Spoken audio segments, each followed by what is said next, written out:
Wholesale Hotline. I'm Brent Daniels. I'm Jamil Damji. And I'm Jerry Norton. And I'm Pace Morby. Every week we bring you the best information on real estate investing. Be sure to participate in the comments. And subscribe. Enjoy the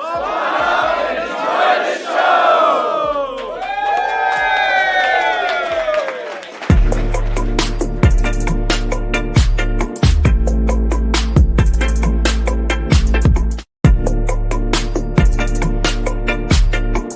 So thank you so much for calling Wholesale Hotline.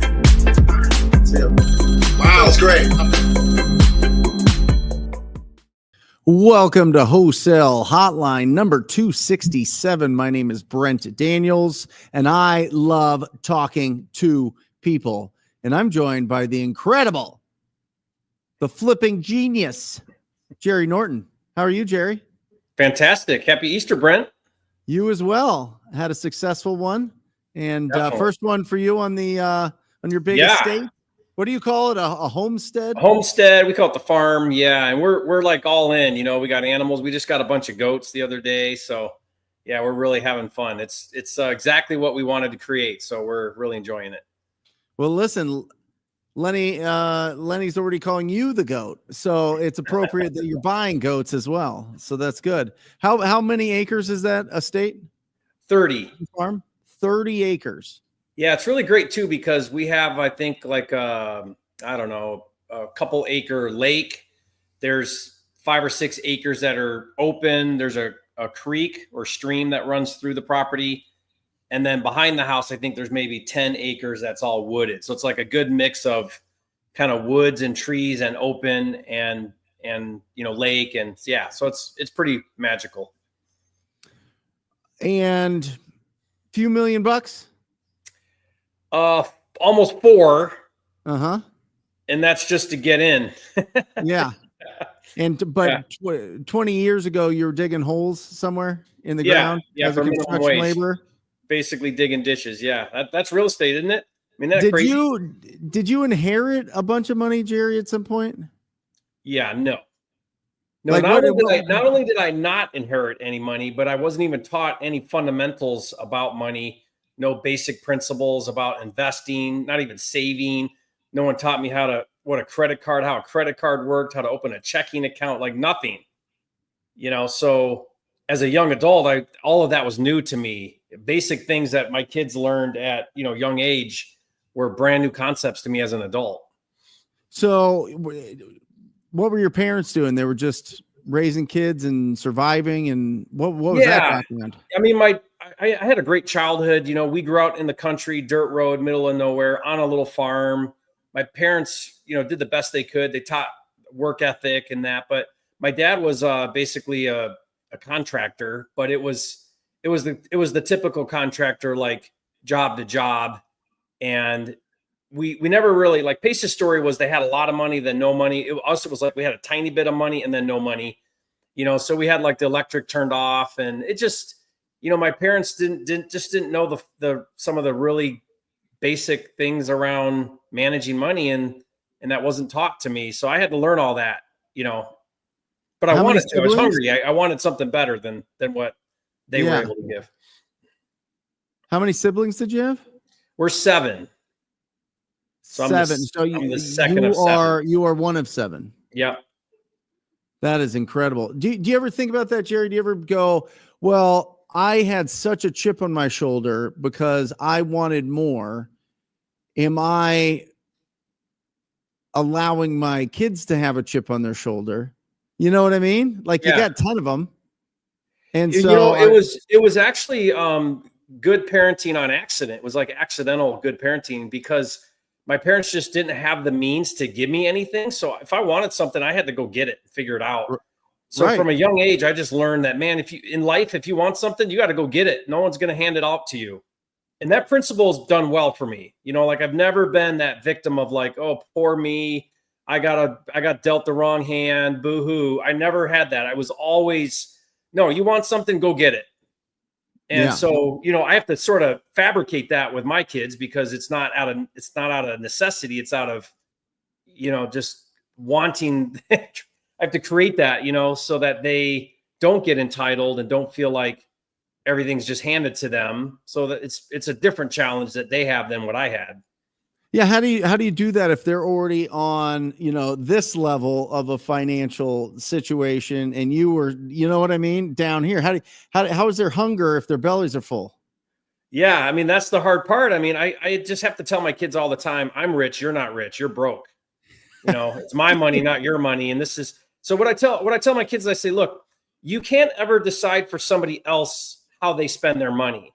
So like I may have a car and it may be an extra car, maybe sitting in the driveway, no one's using it. It doesn't mean you get to use it because it's not your car, it's mine. Right. Or boat or nice things, whatever.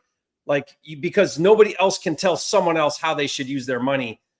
So if you want to decide how to spend money, decide how to spend your own money, not my money, because it's mine, not yours. Yeah. And so I constantly instill that in my kids. And I tell them too, Brent, I tell all my kids, I say, look, I'm not leaving you anything. So you might want to go make your own life, because if you wait around for me to give you money or inherit it or whatever, it ain't going to happen. And so, because I don't want them to coast through life. I want them to go figure out their own way. Well, aren't you going to be a grandparent soon? Yeah. We're due, our second oldest and his wife are due end of the summer, I think, like early September. But isn't that the classic Achilles heel of this whole thing that you've set up, right? Like, what if your grandkids want stuff? What if your kids run into some sort of financial bind and they need daddy to stroke a check? Yeah, I mean, we've certainly ran into that, and we have to figure out, okay, is this something we want to do, or how do we handle this? So it's a delicate balance.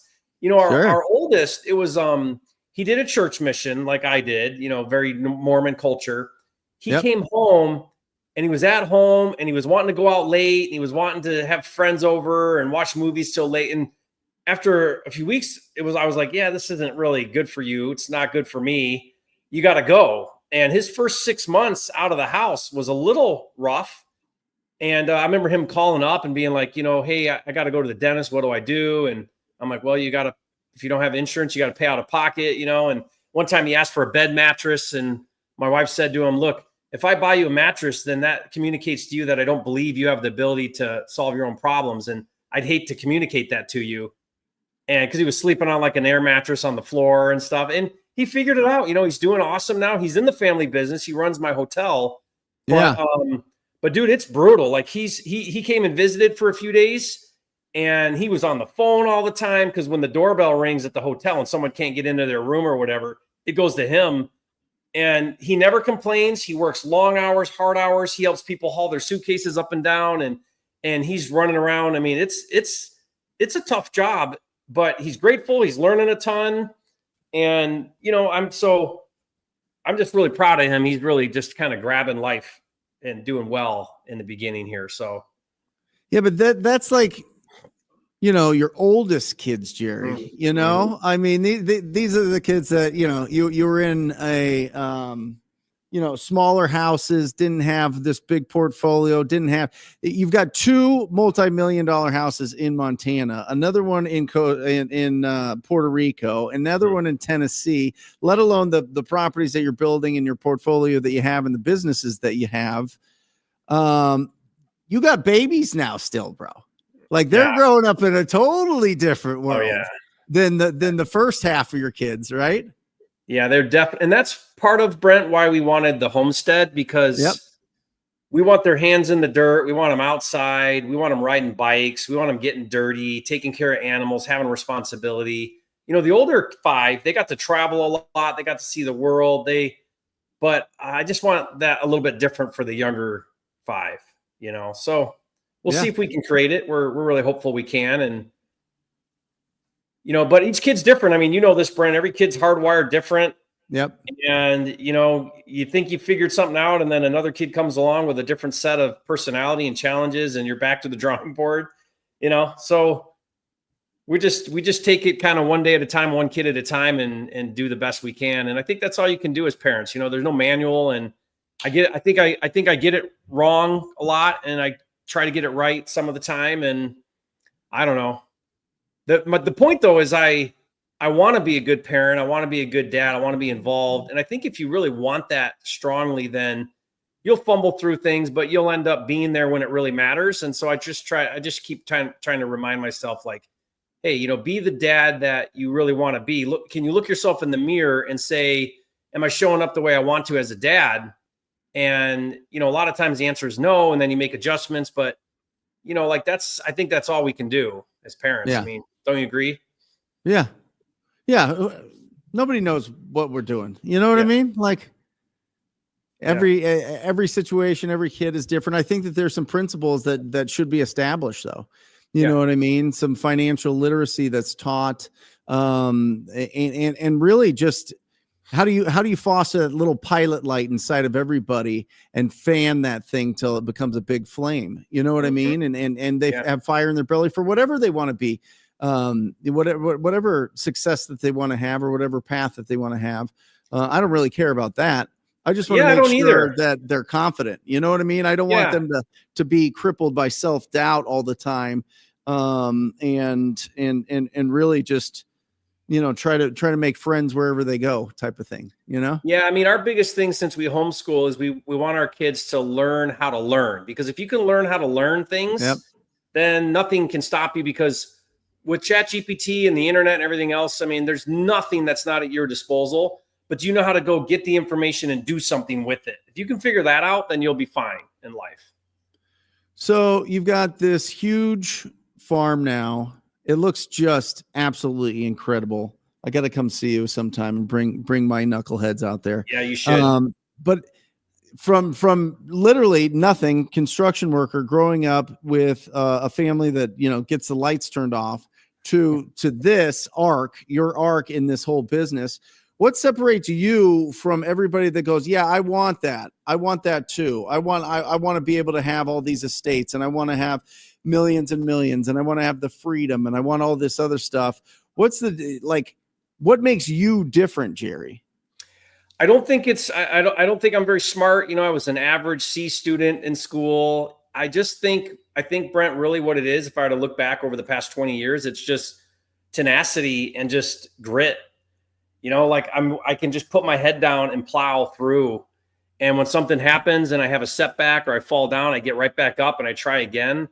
I've just never given up on myself.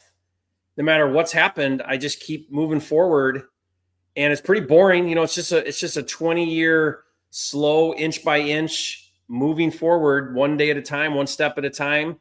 Sometimes 2 steps back, 1 step forward. Sometimes 2 steps forward, 1 step back. I see people do it a lot faster than I did, and I try to coach my students like, hey, you could get to the levels that I progressed at way faster, because you have so much more available to you than I did. And if you're willing to just work hard and take all of this technology and information we have, I mean, Brent, think about how advanced the knowledge we have with wholesale real estate is today than even 5 years ago. I mean, we know metrics right down to the exact number of leads and what they cost and how many conversations to have to convert into contracts and how many of those contracts get to the closing table. We know it all. I mean, there's nothing we don't know now, because we have so much data around this business, that it's not the information. It's not even the skill. It's not the data. It's not any of that. It's who's willing to just put the work in and take all this stuff and apply it, and not just apply it once or twice, but day in and day out. Those are $1 million producers in our business. Anybody can do it. I think anybody can do it who can work through the boring, hard, rejecting, tedious, monotonous, the part of this business that none of us really like, which is talking to one more seller after I'm tired. It's that person that does well. Yeah. I think it's not that you have to be charismatic or really good at sales. I mean, that stuff helps, but it's not that. That's not the magic ingredient. It's, can you get on the phone, and think of these days, Brent, where you did this, where you get on the phone for 8, 9, 10 hours a day calling and like nothing, don't even stop for lunch. I mean, I have those days where I go, and I don't even stop for lunch, because I'm just in the zone and just focus on what I'm trying to get accomplished. And, if you do that consistent enough, you're just going to get results. I mean, you say it all the time, you will not fail. Nope. There's a 100% success rate if you do the work. Yeah, we call it repetitious boredom. You got to fall in love with repetitious boredom, because and that's, I think, one of the toughest parts as an entrepreneur is we want everything to be exciting and we want to be smarter than everybody else. And when you think that you're smarter than everybody else, you're about to lose a bunch of money. Mm-hmm. Right? Every time that I thought that I was smarter than everybody else, I was like, oh, I got this investor that I'm talking to right now, and they want to put a solar farm in the middle of Maricopa, the city of Maricopa, not the county. And it's going to be $1 million deal. And I'm going to go and I'm going to make, multiple six figures and blah, blah, blah, blah, blah. And it turns into nothing.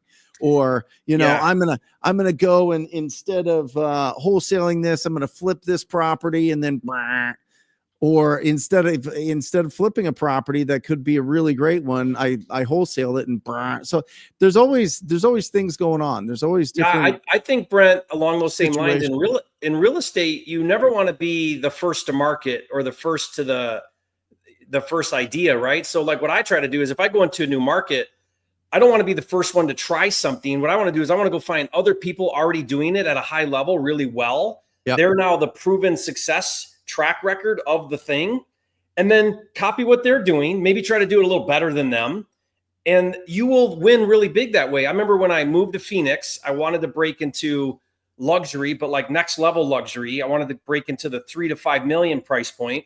I was already transacting at $1 million for years. And so I knew that Scottsdale was the place to do that. I moved to Phoenix and I found my person that I wanted to mimic. Now, he didn't even know that I was shadowing him or copying him. His name was John Wall. To this day, he's like my idol because he's so brilliant at what he does. He's not big. He only does a couple deals a year. He keeps it really small, but he's just brilliant at how he designs, how he builds, how he does his cost, just everything down to landscaping. So anyway, I saw this guy. I saw where he was buying. I went back and he had a blueprint that success leaves crumbs. I followed his crumb trail and I said, okay, he's doing this at the level I want to do this at. I don't need to reinvent anything. I just need to do it as good as him. Yep. And that was it. I did not make up something that wasn't already done and done well in the market. I just copied success. Yeah. Something that punched me in the face. And I don't remember who said it or where I heard it from, but they said, if somebody's making more money than you are, it means that they've got a better system. They've got it figured out. They've got a better business. They've got better procedures than you. Right. And then you go, okay, well, I wonder what that is. Right. And then you call up the competition. You see how they are on the phone. You see how, what are they like on appointments? What are they like? How do they evaluate deals? Are they doing, 15, 20, 50 deals a month? And how many people do they have doing that? What is their estimated net that they're actually taking home on that? And it's really exciting to really pull that back and see what's going on. Cause there's always going to be somebody that is doing something, incredible and that you can copy and that you can model. I love the comment here. Mark Gabriel, he's my business partner with me. He owns a Joe Homebuyer with me. Rip off and duplicate. And he said, I'm not the most creative guy, but I can copy a system and implement it, right? Like if that's the skill set you can do, guys, then go on Brent Daniels' YouTube channel or my YouTube channel. I basically lay out like what I'm doing, how I'm doing it. Here's how I put a deal together. Here's how I structured it. Here's how I did the sales process. Here's all of it. And now you can just go copy that. It's literally copy and paste real estate is what you can do. That's what a good mentor will do. They'll sit you down and they'll say, look, here's how I built my business. You can do the same thing. Just follow these things and it'll work for you too. And I think sometimes we get into real estate and we think somehow I have to be this creative mind and come up with these, life shattering ideas. And no, you don't. Just copy someone else really well. Yep. I love it. We got 5 questions here. And guys, I want to encourage you to put your questions in the chat. When it's Jerry and I, we blow through a lot more questions than when there's, 4 or 5 of us on the screen, all, clamoring for a little bit of airtime. So we'll definitely get to your questions. So put them in the chat here and don't leave the show without getting your question answered. So Scott asks, How do you pay an agent on the buyer side if you're offering to cover the buyer side commission, but you're assigning it? So does the buyer pay the 3% or does it come out of your assignment? Yeah, great question. The way we do it is it goes right on to the buyer, your cash buyer, when you do the assignment. Because remember, your contract says buyer's going to pay the commission. So it's no different than closing costs. Whenever you put buyer will pay closing costs, you're passing that on to the cash buyer as well. Commission's no different. Now, make sure when you do that, that the number you're bringing it to market at is including that commission. In other words, they got to pay that. So the deal better be juicy enough to where even after paying the commission and the closing fees, if those are included, then there's room for it to be a good deal. So you just got to bake that in. So I actually communicate that to the agent. So I'll say to the agent, I'll say, look, my all-in number on this deal is 100,000. If you want me on the buy side to pay the commission, then we need to be at 94,000. So I can pay you 6,000 in commission. So I can land at 100. I got to land at 100. So again, if I'm paying you $6,000, then the price to the seller needs to be 94. We add your 6 on, I'm all in for 100. Now when you pass that deal on to your buyer, it's not a fee on top of what they would pay. It's included in the deal. And is that, but it's getting paid from the buyer. It's not coming from your assignment. Correct. Right. That's so are right. you selling it to the buyer then at whatever it is? You're factoring 94 plus whatever you want to make. Yep. So let's say you want to make 10. So then you would go, what would that be? 106, right? Yep. And then you would say, just like when you say, here's my price plus closing costs, you would say, here's my price plus closing costs and 3% commission.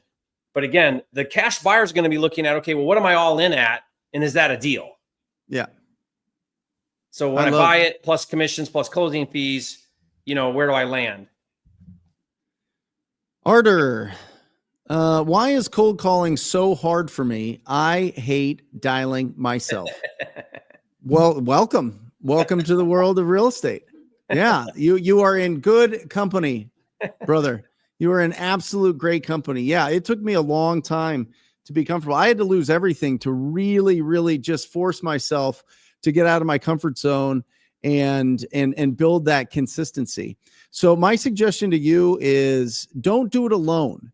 Right? There are so many people in the chat here, so many people in real estate groups, so many people in mentorship groups that all day they'll jump on a Zoom call and just share, their experience and share, the time together that they are prospecting. Just don't do it by yourself.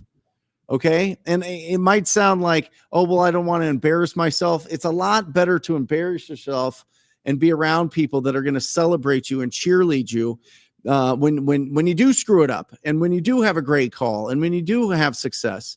So my suggestion is just connect with people that'll do it side by side with you. Somebody that's got a good motor, right? Batteries come included with them, and they're going to push you and gamify it.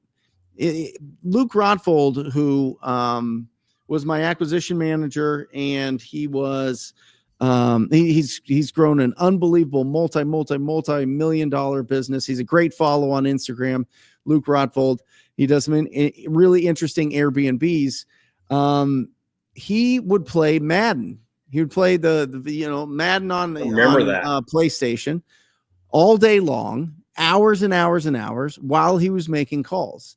And he got like top 10% in Madden, and he would just do it while he was making calls. That's what he needed. His brain needed some sort of stimuli to stay consistent with his prospecting. And he built a multi-million-dollar business playing video games.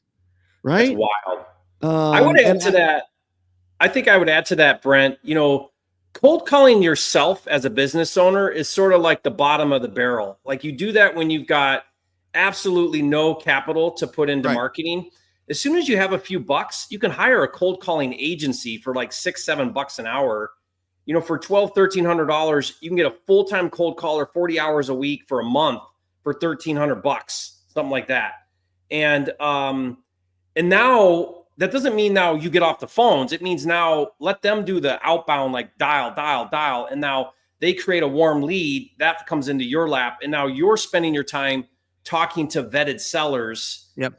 And you can close 1 in 50, maybe a little better, but somewhere around 1 in 50 cold call leads that have raised their hand and say, yes, I'm interested in selling. But it doesn't mean you have to go through the thousands. You can hire that part out. So you guys that are like, oh, I hate cold calling. Well, yeah. I mean, think about it. You're doing a $6 an hour job when you cold call, like true cold calling, where you're just getting a high equity list or whatever, and you're calling it. That's a $6 an hour job. If you're worth more than $6 an hour, hire that out. There you go. Boom. Charles, guys, I'm working on a 5-unit seller finance deal, and the people are worried it will F up their Medicaid income limits. If you have worked on something like this, I would love your help.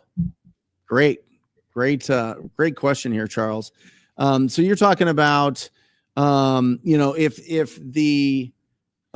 this owner starts getting additional income, it's going to screw up their deal with Medicaid.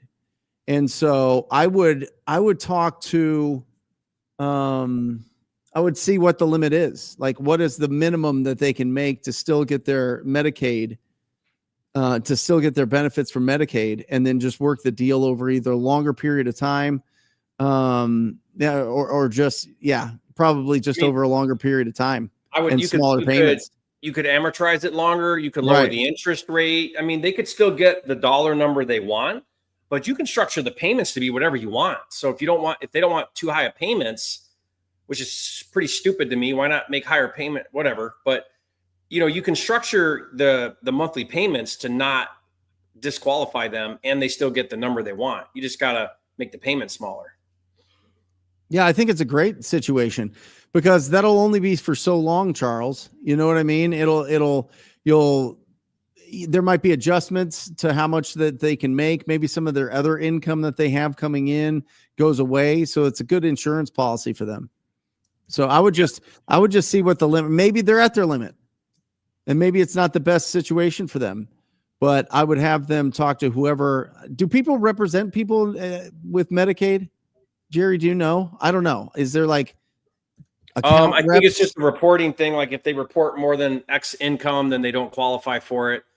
Structure a 0 down deal or deferred payments or anything. Like just figure out how to structure that to where it doesn't disqualify them. I think you're in a great position for that. Yeah. Ivan asked, hey, Brent or Jerry, quick question for you guys. How much should someone get paid if they bring a deal to a real estate investor just for bringing the deal? Yeah. So what you're talking about here is the difference between wholesaling, where you control the deal, you have the contract, you name the price, and just a straight up bird dog or a referral. So referrals have much less value. When someone hands me an address and says, hey, here's an address, but you got to call the seller, you got to negotiate, you got to get the contract, you got to find the buyer, that's 90% of the work. So I think like just a cold lead, a referral to a property or a property owner maybe has a value of $500, $1,000. I don't know. What do you think, Brent? That's much different than you lock up the deal, you get it at a discount, you wholesale it for market value. I mean, everybody wants to be moving in that direction. You want to control the deal. You create the equity by getting it at a discount, and then you sell it for the 10,000 or whatever more. Yeah. I mean, Ivan, I think what you're talking about is wholesaling. If you find the deal and you lock up the deal and you sell the deal, it ranges. I mean, I would say that the average is probably 15,000 per deal. But obviously, the price point affects that. If you're under 150,000, you're probably going to be lower than that. If you're above 150,000, you might be higher than that. But that's pretty typical, Ivan. Okay, we got some great questions going on. Keep them coming, guys. Yeah, I love hitting Q&A, Brent. This is great. I know. Boom. There you go. You want to read this one? Yeah. Hey guys, what do your daily schedules look like in your businesses now that you have built these bigger companies? Yeah. I mean, I'd love to hear, Brent, what your day looks like, but I typically don't even get started with like work till usually around 10 o'clock. So, I'm on Eastern time, which is great because the other half of the world's not even awake yet. So I get a lot of that personal time in, spend time with my wife, try to do some exercise, I get the kids going.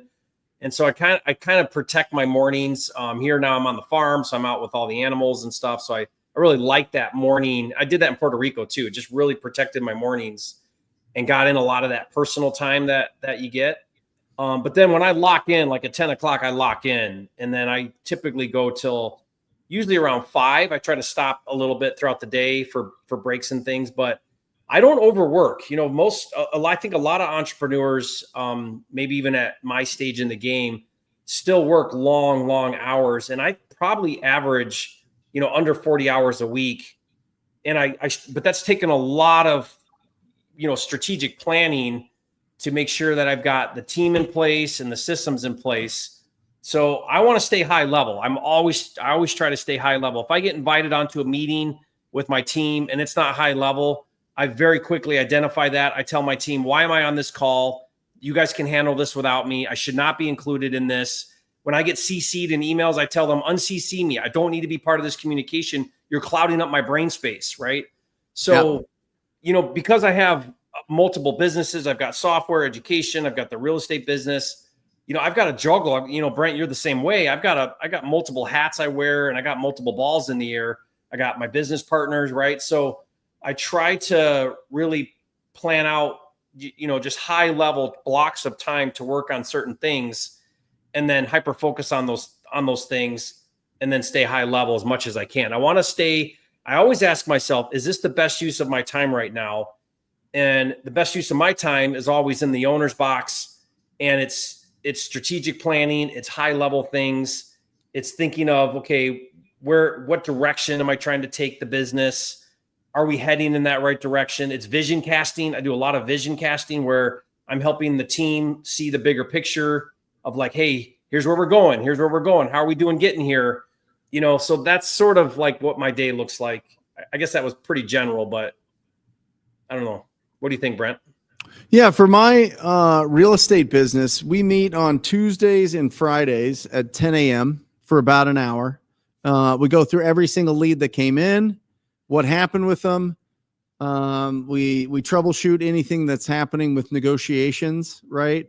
We kind of, think tank certain leads just to put together some different strategies based on the conversations that we've had. If we lose out on deals, I want to know why. The whole team wants to know why. So there's a high level of accountability, but I'm not micromanaging. They don't come into the office. Everybody works from home, and that makes it pretty easy to just get up and go. People aren't coming in, and I don't have to be in the office like hawking on anybody. I've hired really great talent that are, self-motivated. They're winners. They want to win. And so, they're rocking and rolling all over town throughout the week. And then I'm just a deal junkie, Jerry. You know what I mean? I like looking at the deals. I like, wow, I get excited about certain ones. If they're in certain areas, do I want to keep this? Do we want to, put some money into this and flip it if the numbers are right? So we've been doing some more of that, Jerry. And so for the most part, a couple hours a week, the rest of the time, I'm at the gym, I'm popping protein shakes, I'm having fun, I'm raising kids. How many hours do you work, would you say, in the business? How many hours? In the real estate business, probably 5 hours. The rest of the time, Jerry, I'm coaching my face off. Everybody that I've ever mentored is in my phone. They have my personal cell phone, so they're asking questions. We're jumping on the phone. We're doing that. I love it. I'm a natural teacher. I love teaching. It's never like a burden.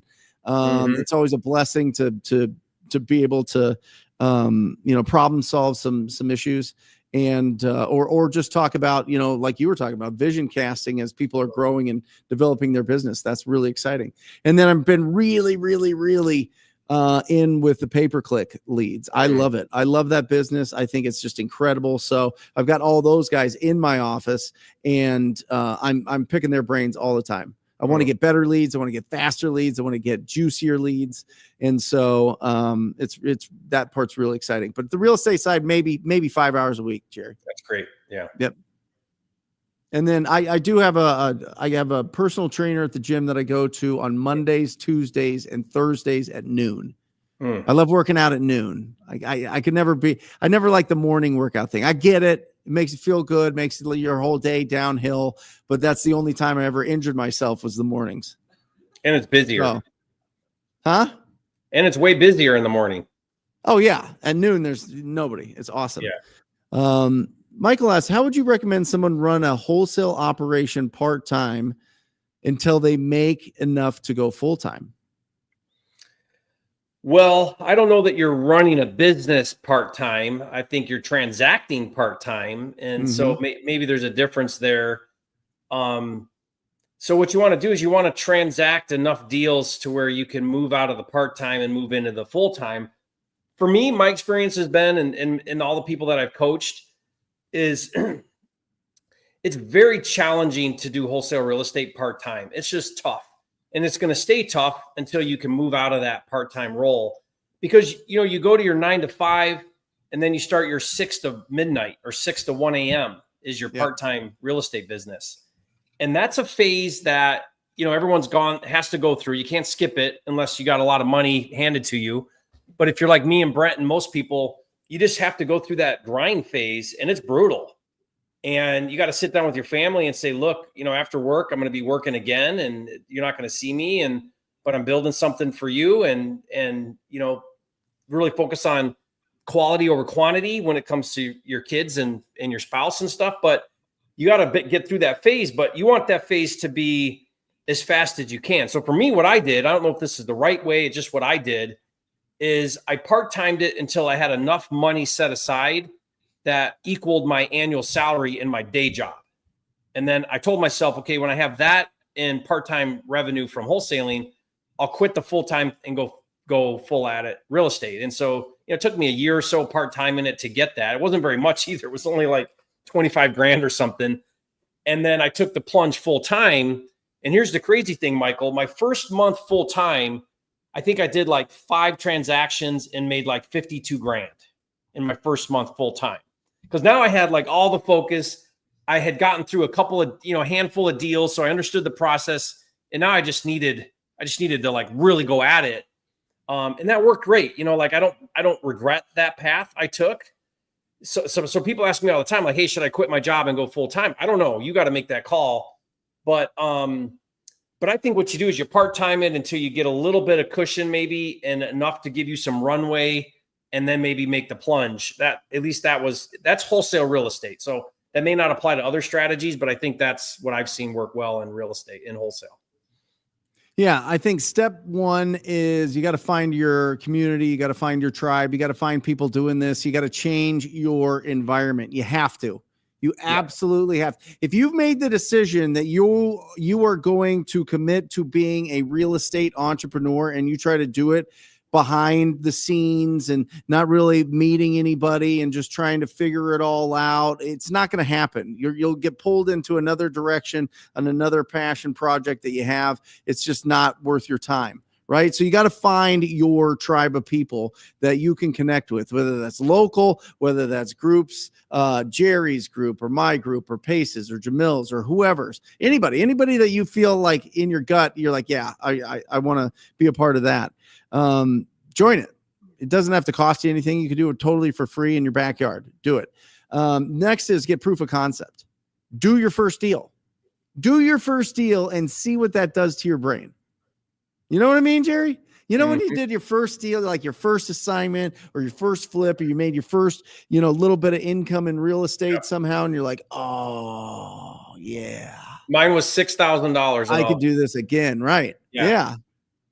I could do this again and again. I am all hooked. Bought in. Like I am drinking the Kool-Aid, baby. I'm going bananas. Right. And then once you've made that commitment, and you've got your tribe and you've got your first deal done, then you have to replace your income. You got to fire your boss. You got to make enough to be able to fire your boss. And that's one of the best days ever. Best days ever is when you can walk in this whole life that you were like, oh my gosh, I'm going to always have a boss.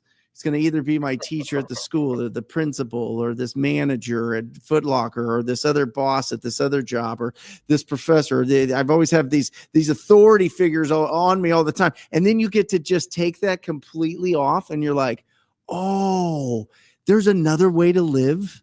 There's this whole other thing, firefighting, right? There's this whole other way to live that you can just control this time that we have on this planet. This is crazy. You need to go through that, fire your boss, and then earn enough to where you can fire yourself. And that's an even better time. It's a harder time. Arguably it's a harder time to fire yourself. And be real about it. Not like, oh, I'm the boss and I want all these people working for me and I'm recruiting all these people because I got a dynamic personality and I'm loud on social media and I can attract a bunch of people that, have nothing, but they want everything. They want to be like me. So they're going to come and work for me. And now I'm out of it. That's not what I'm talking about. I'm talking when you really have real talent on your team that, these guys are actually better at sales than I am. These guys are better at negotiating than I am. These guys are better on the phone than I am. These guys are better at selling deals than I am. These are people are better at putting together the design of this, fix and flip or whatever else than I am. You get to that point and you're like, what? Oh my gosh, all these people are working around me and with me. That's exciting. That's really exciting. And then you get to start building your portfolio. Then you get to start, cherry picking the deals you want to keep or lend money or start a data company or start a marketing company or start a coaching company or whatever else you want to do. But I wouldn't suggest that you do that if you're still in the 9 to 5 or really as an entrepreneur, it's the 6 a.m. to midnight grind. To get your business up and running. Don't add things on top. Stay super, super, super focused. Fall in love with the business, and then you're going to be a magnet for really great talent, Michael. But I would highly suggest get proof of concept, guys. You got to get proof of concept as fast as possible. Jerry, I cannot tell you how many people at seminars and conferences and people that come into the office and I ask them, how's business? How are the deals going? What's going on? I'm still working on my first deal. Go to any RIA, go to any real estate. I spoke at a RIA last week and it was like deer in headlights with me up there. They were just like, I don't know what's happening here. This guy wants me to talk to people. You gotta find your first deal. You gotta get proof of concept to really get addicted to this. So true. There you go. Go ahead, Jerry.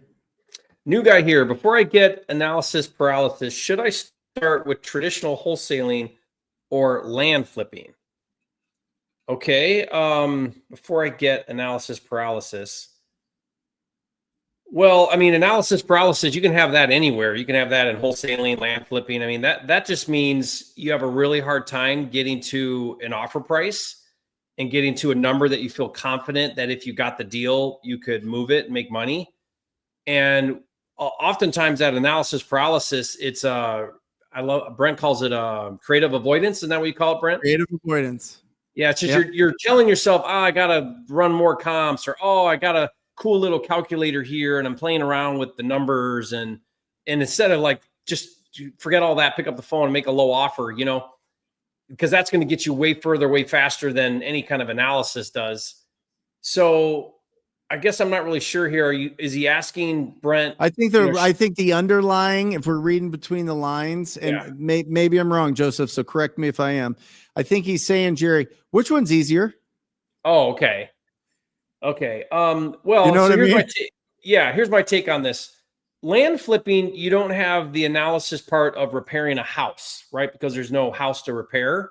So you get to take that part off the table. But on the flip side, there's a lot less buyers looking for land than there are looking for houses. So you have a smaller buyer pool.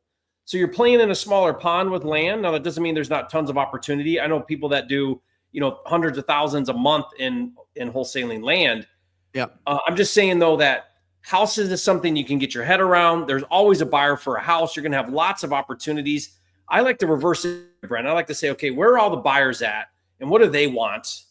And then go there, because I know that if I do the right things up front and I get a good deal, I'll have no problem moving that deal. I have people all the time bring me these crazy land deals and they're like, hey, I can get this tract of land. What do you think? And it's like, okay, well, who's the buyer? How do we find the buyer for this unique piece of land with some weird zoning, or whatever. So I don't know. I kind of feel like land flipping is a fantastic strategy. It's a great opportunity. A lot of people do well with it.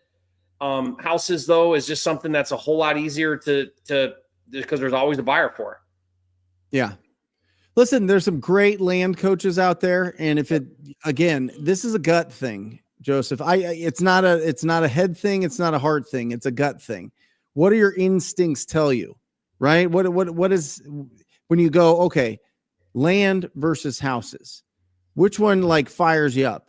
And then just do that. But just take the action, take massive imperfect action towards whichever one. And if for some reason you're not, gaining traction, you can always switch it up. You know what I mean? I have a student, Brent, right now, and they do land. They've done just land exclusively, wholesaling. And they've been doing around $100K a month in land, which is fantastic. But he sat down with me on a coaching call, and he's like, we can't seem to scale past $100K a month. How do we scale past $100K a month? We're in multiple markets doing land. We really don't want to keep expanding into new markets. How, he's asking them. And I basically said, have you considered houses? Why aren't you switching over to houses? And they were sort of like, well, we really have a niche with land. And I said, okay, if you're maxing out your opportunity in a market, you either open new markets and keep opening new markets, or you bring on a new strategy. Like, those are your options. So I don't know, either open new markets or stay in the markets you're in, but introduce houses now and see where you go with that. So, I think that's the problem with land is you have limited opportunity. Houses, unlimited. You will never run out of enough houses. There's always going to be another distressed house for you to go after. Yep.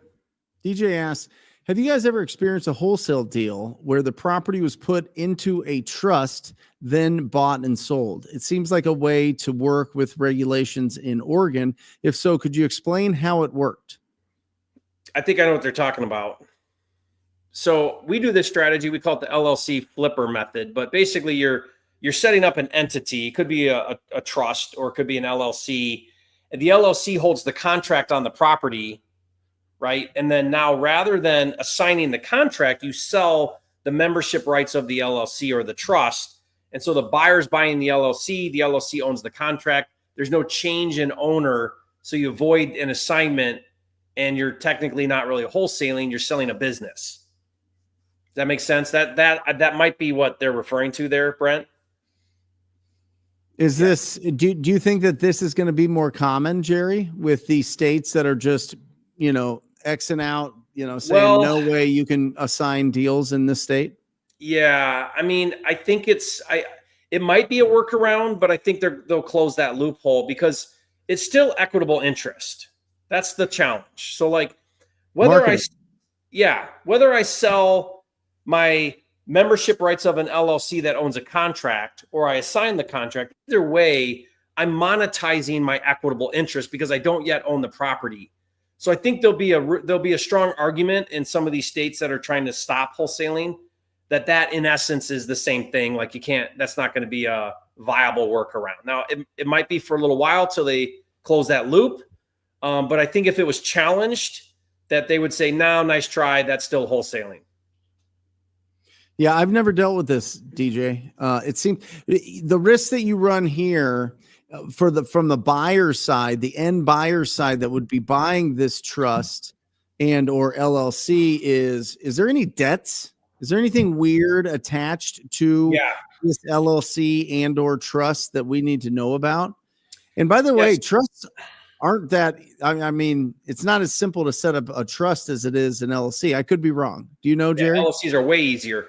And I sat down with a trust attorney for hours. Right. So if you ever do, by the way, guys, if you ever do buy an LLC, you better do the UCC filings because someone could take out $100,000 business line of credit the next day on that LLC. You bought the LLC. Now you just bought the debt. So that's what Brent's talking about. You can lever up an LLC and now you just bought it. So there's nuance to this. It's not clean, and not only that, but now it's not a real estate transaction. So when you sell an LLC, it's not on the closing statement because it's not real estate. It's an LLC. So you're transacting a business transaction outside of closing when you do that LLC flip or trust flip. So, I've done quite a few of those because what I used to do, Brent, is we would do all of my REO properties this way. We would set up an LLC and we would sell I'd sell my buyers the LLC, not the property, because you couldn't assign bank properties. So I've done hundreds of those that way, but there are challenges to it. Like you're trying to convince your buyer, hey, you're not buying, I'm not assigning the contract, you're buying my LLC, and we're going to do that outside of closing. You better have some trust going on there to do that. Yeah. No, thank you. Frank the Tank NYC. Where do you begin if you know nothing about this stuff? Frank, welcome. Yeah. Welcome. Jerry Norton's YouTube channel is phenomenal. Pace Morby's YouTube channel is phenomenal. The Jamil Damji's YouTube channel is phenomenal. And mine is on that list as well. So go check it out. We have a lot of step-by-step instructions on how to get started there. Also, this podcast comes out 7 days a week, the Wholesale Hotline. It's not just this episode like chopped up. It's all original content, and it's phenomenal. So I would have you check that out as well. All right. Yeah, but good luck, dude. You're about to go down a rabbit hole of an amazing life if you stay with it. That's right. Blue Sky, question. Friend's lawyer told her not to put her inheritance in the bank. How can she become a private lender? How do I explain the advantages to her? Well, I mean, if you put it in the bank, you're going to get 0.01% return on your money. So that's the point that she's making is you'll never get ahead in the bank. Inflation will outpace what the bank pays you in a savings account, right? Or even a money market. So becoming a private lender is a way to do that. You can maybe earn double-digit return on your money, but there's risk. Like anything, the higher the return, the higher the risk. And so really the question here is, how does somebody become a PML successfully and safely? And I have this conversation all the time because I have calls every week where I talk to PML and I'm pitching them on lending me their money on my deals. And so the thing that I explain to PML is I say, look, whether you go with me or somebody else with your money, there's two things that you need to be aware of and really pay attention to. One is the operator. Are you lending money to someone who's successful at what they do? Or is this their first deal? Because someone can promise you 20% return on your money or half the deal or whatever. But like Brent says all the time, 0% of zero is still zero. You know what I mean? Or 20% of zero is still zero. Yeah. Everything times zero is zero. That's right. That's right. So you want a successful operator. Make sure you're looking at the operator. Do they have a track record? Can they show you that they're good at what they do? And then the second thing is obviously the deal. Do they understand the mechanics of the deal? Is that borrower able to explain the deal to someone who doesn't know anything about real estate in a way to where they can get their head around it and it makes sense? In other words, here's the value.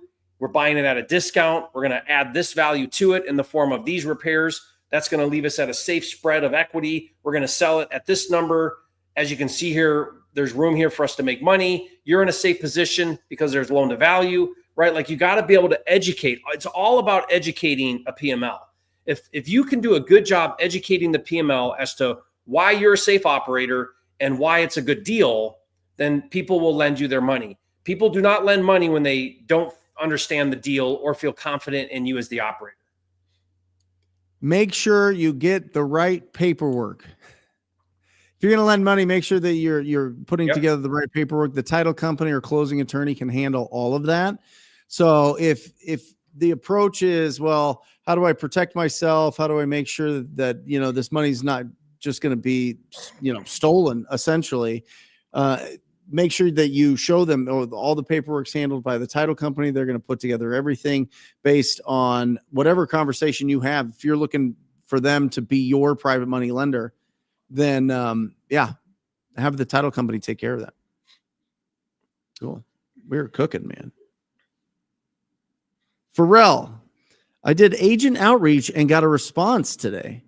The agent said she would love to work with me and discuss a partnership. What does she mean by partnership? And can you role play a line to say? Okay, got it. Well, I would ask them, well, what do you mean by partnership? Because I don't know either what they mean by that. Do they want to partner with you on the deal, or are they referring to, hey, we'll work together. I'll be your agent and we'll work together. Do they mean partnership like work together? I think that's probably what it is. So Yeah. I'll be the agent, you be you, Jerry. Hey, or you be Pharrell. Hey, Pharrell. Yeah, that sounds great. What I usually do is with my investors is I actually partner with them, and that makes things go a lot smoother. What do you think of that? Okay, well, thank you, Mr. Agent. When you say partner, what exactly do you mean? Because if we get the deal, we may buy the property, keep it as a rental. We may buy the property and fix and flip it. Sometimes we pass the deals off to my other network of investors that I work with. So help me understand what you mean by partner. Well, there's really a couple different options. One is, I bring you the deal and I get 3 or 6% of the ownership in the deal. Or when you sell it, I get exclusive rights to sell those deals. Gotcha. So I can list it for you. Okay. Yeah, that makes total sense. Yeah. In fact, Mr. Agent, I typically don't work with a buyer's agent. I like to go directly to listing agents on their particular listings, on their listings that they have. So with you in this case, I would most definitely let you represent me on the buyer side, or I would have available to you the buyer side commission so that you can take that commission if you'd like. You could get rid of it and the seller doesn't have to pay it. You could just represent the seller. I'll represent myself. I really don't care, but just know that the 3% buyer side, that's available for you. And I would be happy for you to get that and take that. And I do that all the time with my listing agents. On the back side, if that's a conversation you're interested, I would definitely like to talk to you about that. Now, I got to be honest with you. Typically, when I flip, the agents I work with on the back end, I do a flat fee or a discount listing on the list side. So if that's something you're okay with or willing to talk about, then we can have that conversation. But definitely, I'd love to build a long-term relationship with you. I'd love to work with you on multiple deals. Anytime you sit down with a seller and they got a distressed property, give me a call. I'll give you a cash offer. We'll see if that'll work for the seller. I'll cover, in that case, I'll cover both sides of the commission. So if you bring it to me off market, I'll pay you a full 6%. Heck, I'll pay you 10%. We can bake that right into the deal as long as it pencils. I just would love for you to be my go-to where when you run across distressed real estate, you call me and we see if we can get deals done. Awesome. Give it up. Jerry Norton, everybody. Jerry Norton. He's done this before. I've only done that 1,000 times, this week. Yeah.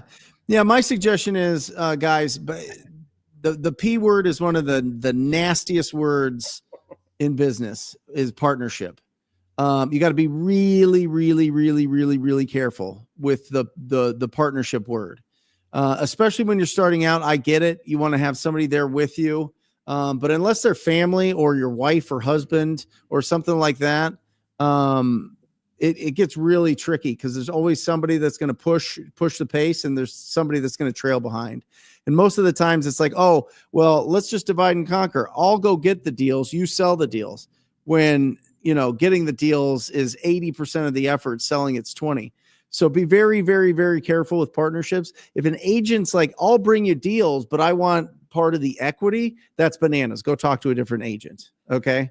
And the fact that they even say partnership is an interesting, I think that it's just like a smooth way, right, Jerry, to be like, we'll do this as a partnership. We'll connect. They're trying to like build rapport. Maybe I would definitely clarify what partnership means. And does that mean we're both on a document that says that we own something together? Or is this just like a, hey, partner, hey, partner, Yeah.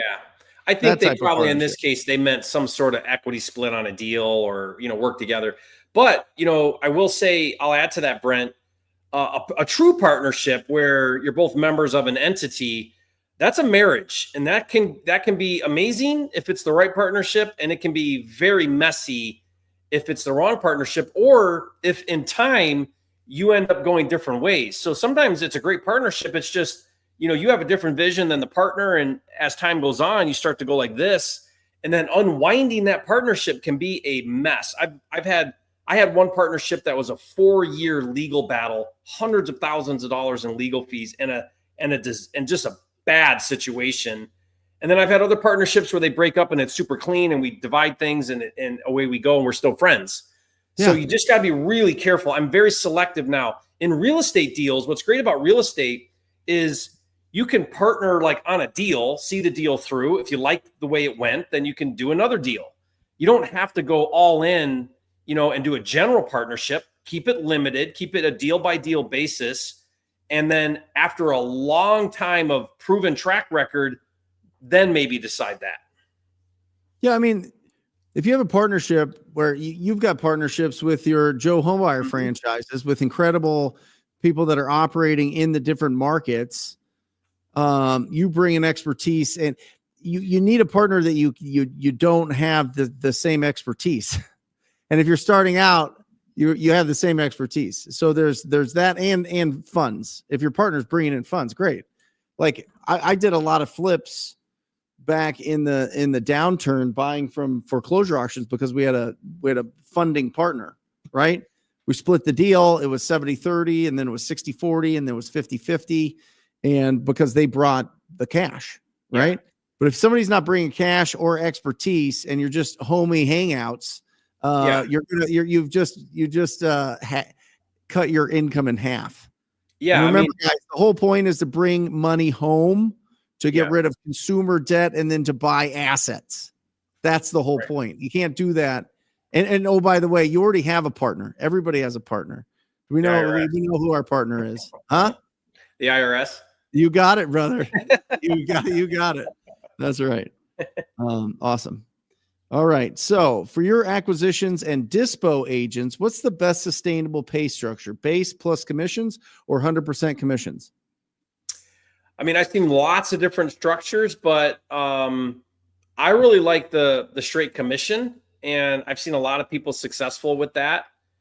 You want that acquisition and dispo. You want those salespeople hungry, and you want them to, eat what they kill and kill what they hunt. So I don't know. I feel like a really A player acquisition person is going to be fine on just straight commission. So I don't know.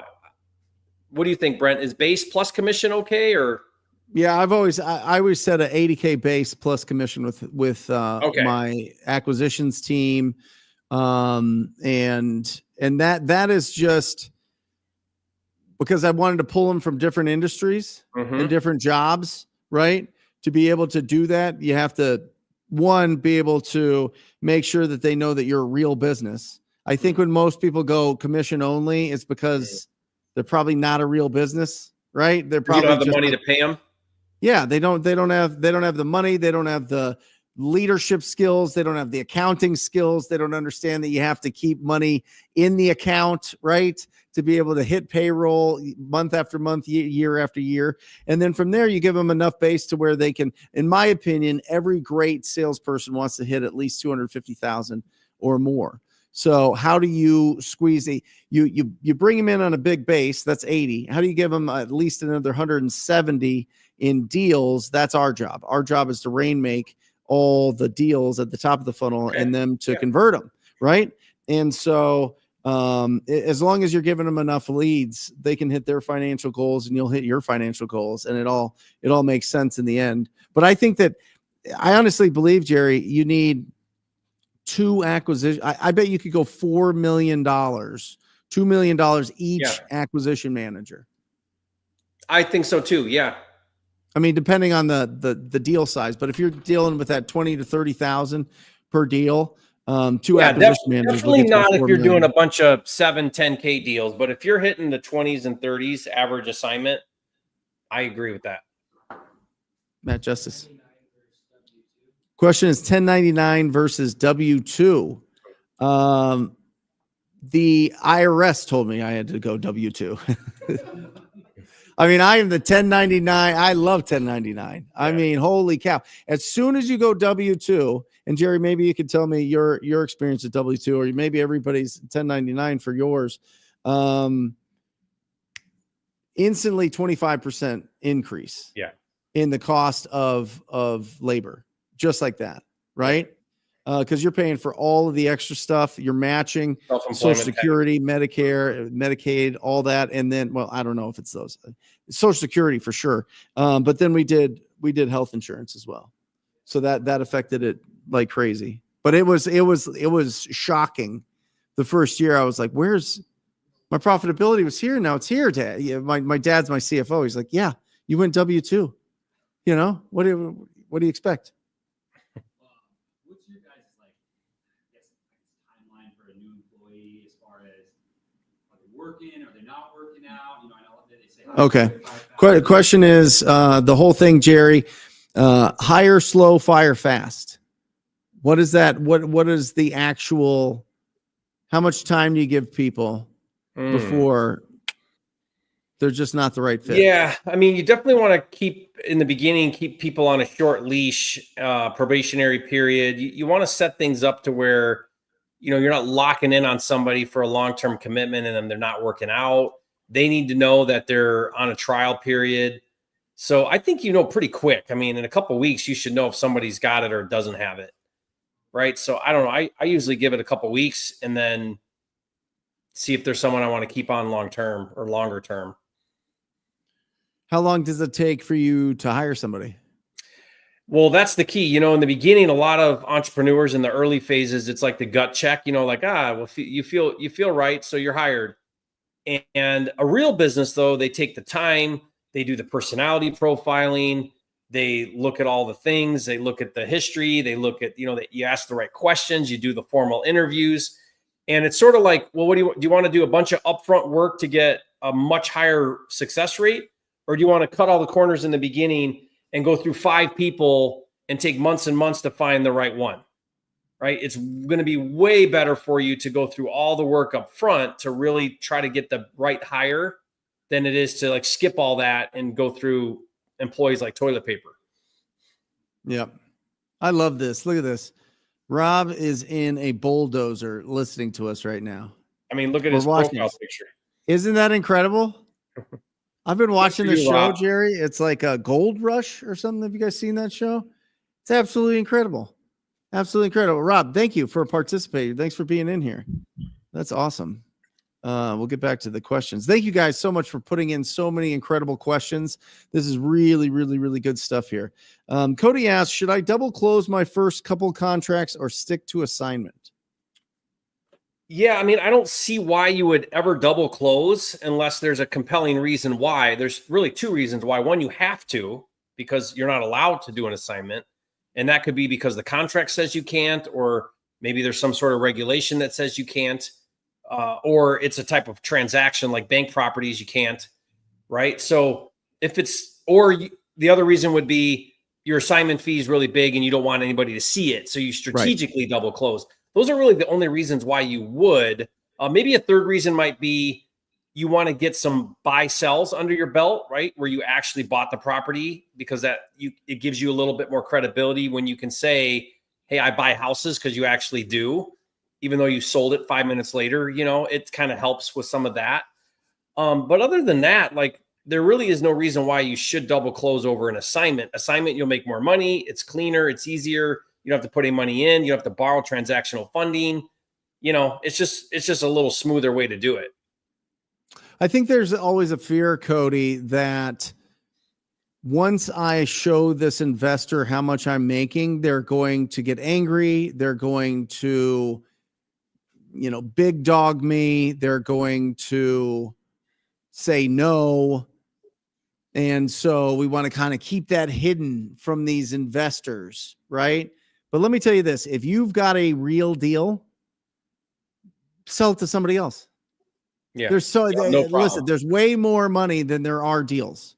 There's way more money than there are deals. So always go with that in your mind and build a healthy tension with your cash buyers. You don't want to treat them like you're an ass, but you also, don't want to get, totally stepped all over. So, I would be open and honest with them right off the bat, because then what happens is you almost take on a little bit of insecurity towards the rest of the escrow period or during the rest of the transaction, because you're like, oh, they're going to find out. They're going to find out. They're going to find out on the closing statement. They're going to find out on the closing statement. I hope they don't get mad. I hope they keep getting, they'll do this deal. I'd rather know if somebody is a stick in the mud first, day one, than right before close. And it really adds to some issues. Well, So Brent, just isn't it a fear that you don't believe you're worth the money you're making if you have that? 100%. Like, guys, 100%. if it's, let's say it's a 25K, we just did one that was a 50K deal, and we had all the confidence in the world about it. Like, we deserve every penny of that $50,000. We got a smoking great deal. We're bringing it to market at a great value. Of course, we should make $50,000. And of course, we're going to tell our buyer, look, we're about to make $50,000. You have a problem with that? Because I got other buyers waiting for this deal if you have a problem with it. So, like, you guys, get over that. You got to have confidence in your deal, confidence in yourself. And a real buyer is going to count the money in their pocket, not your pocket. Well, and let me explain how these dispo guys work. Okay. It's called guilt. They work off, their currency is guilt. Oh, if you give me a few grand off of this one, I'm going to make it go so smooth. We've done some deals before. Don't you like working with me? You never know what you're going to get out there, right? Huh? I'll get you on the next one. Yeah. I'll hook you up on the next one. Give me a deal. Listen, give me a discount. It makes sense. Jamil used to do it to me all the time. All the time. He'd be like, oh, bro, this is going to go so smooth. We're going to get this done. We've got the best buyer for this, bippity boppity, right? Then I was like, okay, whatever. And I would sell it to him and because I loved him and it was great. And then he would assign it for 40 grand more. And I'd be like, oh, this guy, like, what is happening? This guy. Anyway, Jose says, hey, Brent and Jerry, my land flipping business failed after 1 year and 22,000 of money invested. Any advice on how to move forward? I'm in a weird in between on what to do next. So he put 22 grand into, I assume, coaching. I assume systems. I assume a CRM. I assume some sort of lead generation. Maybe you just put it all into like paper leads or something like that. I mean, or direct mail. I would first of all not define that as fail. I would get that failure out of your vocabulary. You didn't fail at all. I mean, I assume maybe you did some deals. Even if you didn't do any deals, what did you learn in a year of doing that? $22,000, that's a tiny tuition for what you learned. I would look at this like, man, I gained so much knowledge for $22,000 that I would never get, in college or somewhere else. This is fantastic. Now, how do I go do this again, but better? Yep. Because you got to get back up now, Jose. And if it's even a doubt right now of like, what do I do? You get right back up and you get right back on it and you go right back at it. That's what you do. And you do it again, but this time you do it better and you learn from your mistakes. And it doesn't mean anything about you. You are an amazing guy. And this does not define you.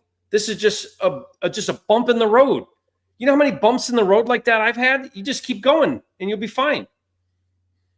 Yeah, I call it in my experience the stupid tax, and I've spent a lot in the stupid tax, right? But I learned a lot from the I wouldn't know what I know now if I didn't pay the stupid tax, right? Now if somebody was, watching over what I was doing and helping me out more, probably would have avoided some of that. But we all pay it. Every entrepreneur pays it. Everyone. So yeah. You're powerful. You're going to be able to go out there. And the interesting thing is, Jose, a year from now, you could be like, oh, 22K. Oh, we're only making 22K on this deal. Oh, it's such a teeny deal. What a cutesy little deal. What a little Easter bunny of a deal this 22,000 is, right? You know what I mean? You could be doing the huge deals. You could be doing amazing things. You know what, how many $22,000 deals you need to get to $1 million? Yeah. And you know what I would add to that too is, Brent, is I don't know if this is the case, Jose, but high level coaching is worth millions because of course you're gonna pay the tuition. There's no way around it. You're either gonna pay it in the school of hard knocks, or you can pay it in coaching that can prevent some of the hard knocks. Usually, if you get good coaching, what you pay for the coaching versus what you get from the coaching, it's hundreds of thousands of dollars in value in things that you could have avoided or that jumpstart you further ahead than you would have on your own. But you got to make the mistakes. You got to pay the stupid tax. You're gonna, whether it's a bad deal or the wrong hire or the wrong marketing channel, whatever, there's no way around it. But good coaching, a good mentoring program is going to really help you get outside yourself, see, you're in your own way usually. So they're going to help you get out of your own way. And that's worth a lot of money to help you then do this the right way. That's right. Cody asked Brent, how do I present myself as credible if I've never done anything for real estate? And how do I provide value to my group besides deal bringing? First of all, Cody, you can't be credible because you're not. But I'll do something better for you, right? One is you can go there to a property owner with stars in your eyes and tell them, I've never done a deal ever. I'd love for this to be the first one. I might screw it up here and there, but I promise I will communicate with you and I will tell you everything that's going on. And if I made a mistake, I'm going to tell you right away so that I don't waste your time. That's option one. Option two, Cody, is the whole theme of this show. If you strip this show down to its skeleton, that wobbly, clickety skeleton would say squad up. Squad up with somebody that has that is credible, that can walk you through. Bring him on the appointment. Bring him into the deal. Joint venture with them. Get help there, right? The last thing you want to go and do is go and lie to a property owner because they're going to know. They're going to feel it. You're going to have like assignment fee breath or like, you're just going to stink. You're going to stink over there. And they're going to be like, I don't know what it is, but I'm not feeling this guy. So go with all honesty, go with complete honesty and just tell them, you know what? I believe that I can make this happen, or squat up. Agree, Jerry? Yeah. I mean, that's it. You're going to go a lot further when you get around the right environment. Hey, Jerry, why don't you ever talk about New York City market when it comes to wholesaling? What's the deal? Can you guys explain with all transparency? I mean, it's just a really tough market to transact in. However, that's New York City. I think the fastest growing market 2 years in a row, isn't it Buffalo? Yeah. I mean, so God knows why. It is so cold there. Oh my gosh. I don't know why either. Have you seen it? They have like houses, they like get frozen over with like this crazy mud and snow, and it looks like they're frosted. Get out of here. Yeah, I wouldn't do it. It's not on my top 10 places to live. I'll take 125-degree temperatures here in Arizona any day. I think the reason is because, average median sale price is like $250. So it's super affordable. But for a reason. Yeah. No one wants maybe there's new businesses opening up there. Maybe there's new economy. I mean, listen, you need jobs for appreciation. That's just number one.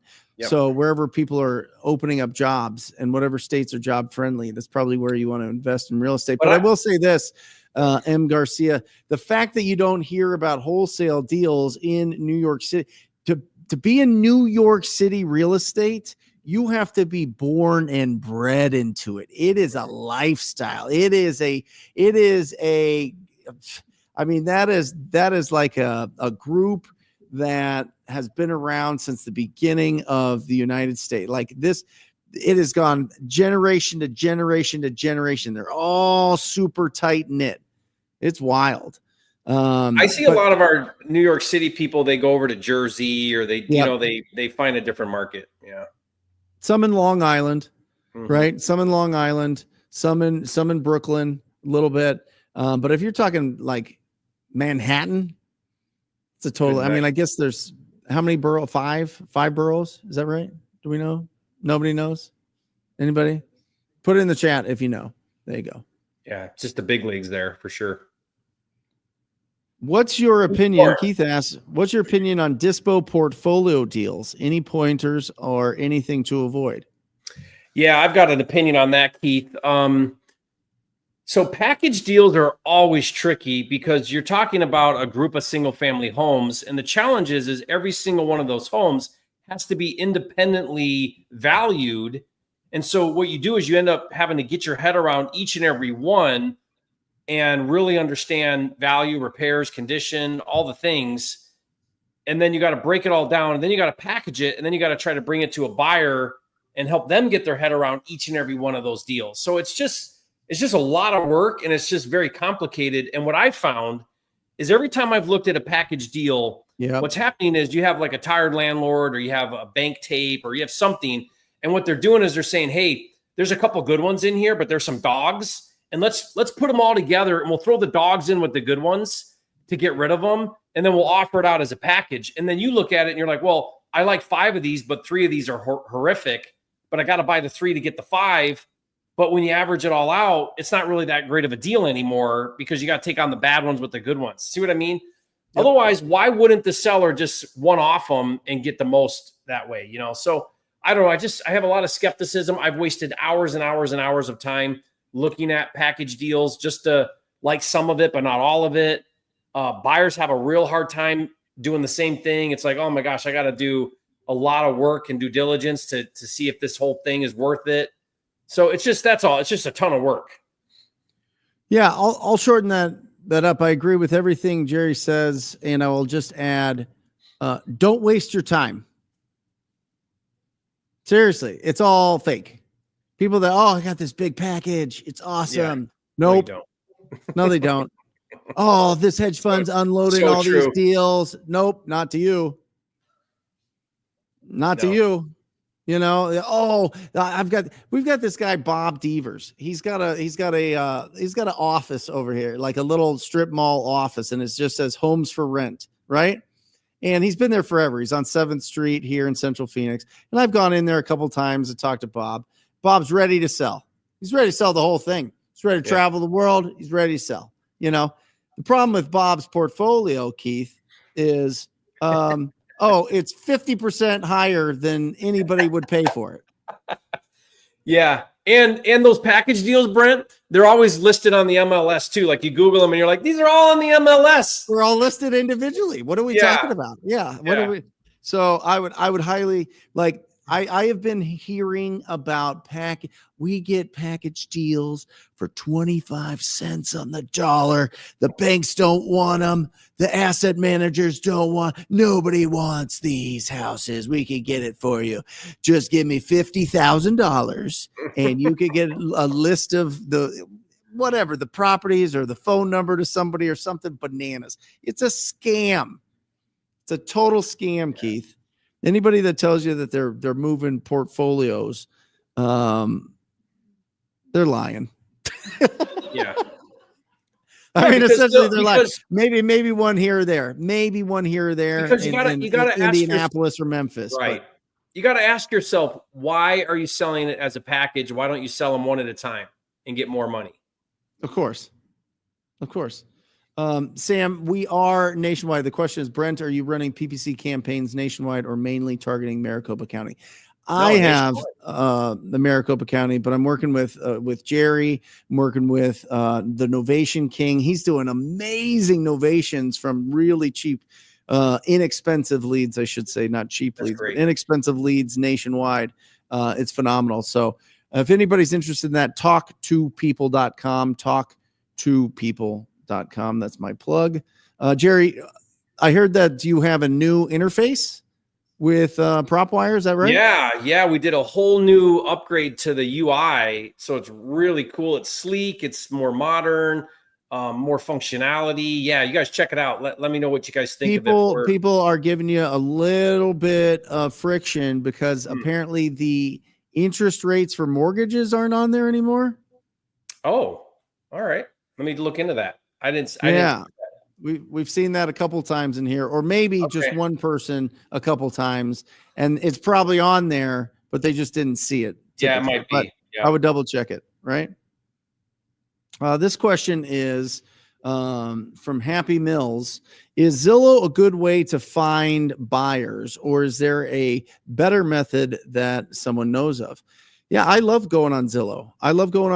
And looking at, if you just pull up all the properties that have been flipped, and they're flipped because they're staged, they're beautiful, they're up to today's standards. Oftentimes they're vacant. Then reach out to that real estate agent and start that dialogue with them and see. And oftentimes, I would say about half the time, the agent is the actual flipper themselves.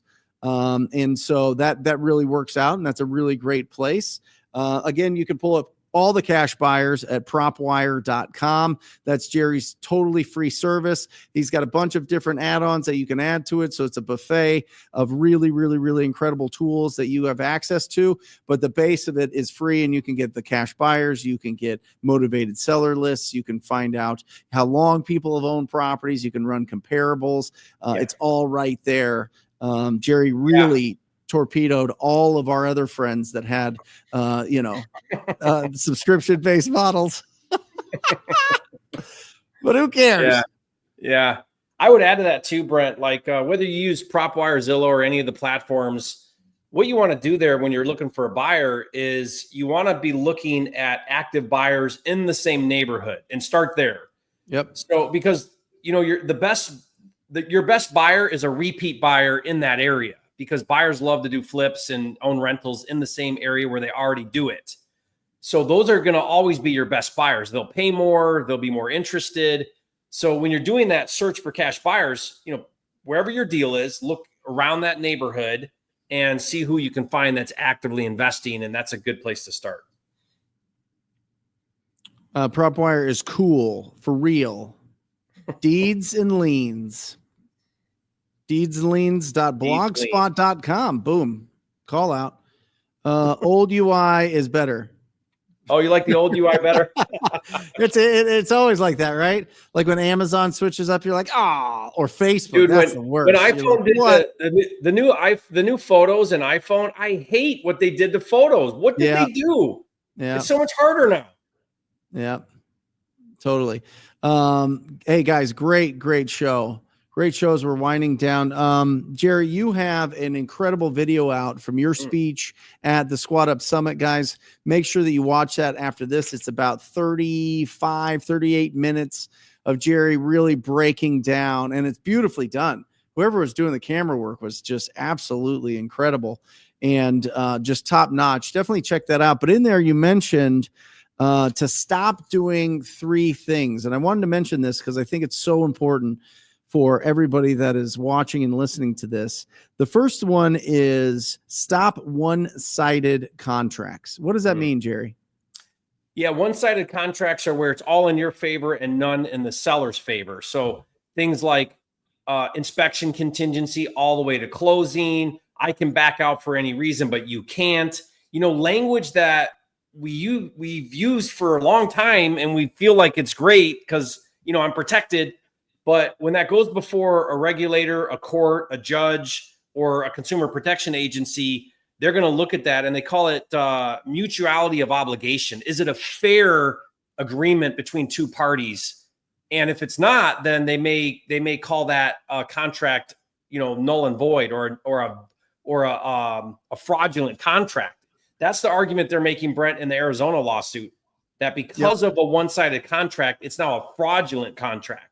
So you just want to be really clean about that. Yep. Number 2 was no or low earnest money on your deals. What does that mean? Yeah. So Jeff Watson said that he's talked to a lot of other attorneys, other regulators, and the minimum earnest money that he recommends, he's a lawyer out of Ohio, one of the most respected lawyers in real estate. He said you want it to be a minimum of $500,000 for your earnest money. Now I go much higher. $500,000? I'm sorry, $500, $500,000. 500 to 1,000. I mean, you'll get every deal. Listen, Jerry's talking big stacks. Yeah, no one beats me on deals. I put $500. That's right. $500 as sort of like a minimum, because that legitimizes your contract, right? It's earnest money is like an insurance policy to the seller. It's gonna look reasonable. It's gonna look fair. This whole $10 or no earnest money is just a bad move. Yeah, love it. And the last one was misrepresentations. Misrepresentations. What does that mean? Misrepresentations is when you say things that aren't totally true and you can't back them. So technically, it's a misrepresentation to say, I'm a cash buyer if you've never actually bought a house cash. Or I'll buy your house for cash if you don't actually have the cash, or you have funds that will back you on that offer and you can prove it. So they look at intent here, and intent is defined by, do you have a history of doing it? And do you have the means and the ability to do it? So if you have $300 in your bank account and you're saying, I'll buy your house for cash for $200,000, that's misrepresenting. Or if you say, a good one that people do all the time is they'll say, my intent with pre-foreclosure is to keep you in the house. Mhm. Well, have you ever kept somebody in the house? Do you have a history of that? Do you have the ability to keep somebody in a house? No. What you really want is to buy the house. So don't say things that are misrepresenting the reality or the truth of what you're doing. Awesome. Jerry, what are you rolling out on your YouTube channel this week? Well, I got a video coming out on Wednesday that I'm really excited about. I actually did a live call with a PPL lead, Brent, at Squat Up Summit in front of the audience, 3,500 people. Yep. And I actually break down my own call and I show exactly like, here's what I did, here's why I did it, and the psychology behind it. So I just put a lot of effort into that. I'll release that on Wednesday. So that'd be a great video to watch. Awesome. PPL stands for pay per lead. These are inbound digital marketing leads, some sort of internet-based leads. Definitely check that out, guys. That'll be part of your journey, I'm sure, is getting into pay per leads. So definitely check that out. I'm going to Disneyland. So What? I am No not way. here for my live show Wednesday. I leave Wednesday, and we are there. Do you know that they have a premium super pass now, Jerry? How's that work? I probably do. We go all the time. You know that there's a lightning lane that you can just skip, right? If you schedule it and you go and you got to go at a certain time. This, you don't have to schedule anything. You can go to any ride anytime. So we're going to check that out. How long are you going for? $300 each person, each day. Worth it. How long are you going for? 3 days. Okay, what parks are you doing? Because there's 4 parks. So Which we're going to the California. Disneyland. You Yeah. said Disneyland. Yeah. Yep. So You got the 2 there. it's going to be Yeah. awesome. Anyway, Good for you, man. guys, we love you. We know that, real estate it can feel heavy. It can feel a lot. It can feel like you don't know anything. But again, as long as you take massive imperfect action, you have conversations every day with property owners or people that represent property owners, and you make offers, you cannot lose. You cannot lose. I don't care if you're 15 or you're 500 years old. You will win. Anybody can do this. And if you need some help, make sure that you go on to Jerry's YouTube channel, Pace's, Jamil's, myself. We respond in the comments section. That's kind of a little hack if you guys haven't noticed that already. And we love you guys. Best of luck. We'll see you next week. See you next Thanks, week. Jerry. See you guys. Or just say squat up. So squat up and enjoy the show. Yeah. Yeah. Okay. 1, 2, 3. So squat up and enjoy the show. What are you doing? I didn't say nothing. Why? I don't know. Okay. So squat up and enjoy the show. Cool. I think we should use the one where Jamil doesn't say anything.